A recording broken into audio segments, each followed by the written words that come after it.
faz cada filmagem besta. Eu sou o repórter Fábio, eu vou filmar.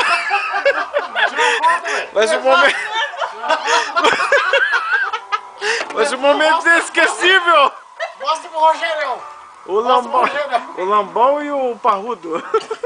Mostra o namorado do Parrudo agora. A noiva. Do Parrudo. Espera que vou dar um close, segurar a cadeira.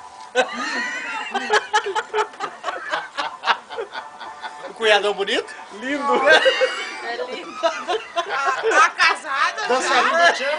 Dançarino do tchan. Dançarino do tchan. Dança catira, né? Diz que tem um 99 agora. Já foi mais meu, vai ter. Já se apossou do nome.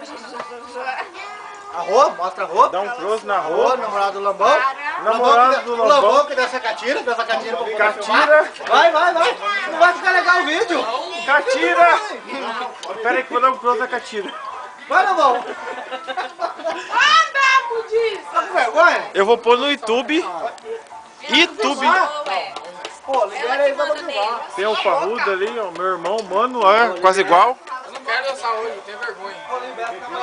Dos amigos. Rodrigo, bicho lindo, Luana. Vai ser pior que dos amigos. Eu não. Ai, com certeza vai mesmo. Eu e meu amor. Ainda bem que você sabe que vai ser pior. Dá beijinho. Nossa senhora, é amor lindo. Meu cunhado, bicho lindo também.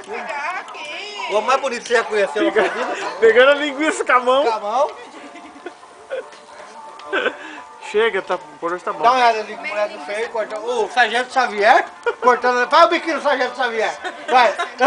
Faz o biquinho aí. Vai. Pega as calças lá em cima. Olha lá. Igualzinho. Ai, meu Deus do céu. O quê? Esse é o repórter Fábio fazendo mais uma filmagem inédita. Aí, encerrei a reportagem. Diga os cortes.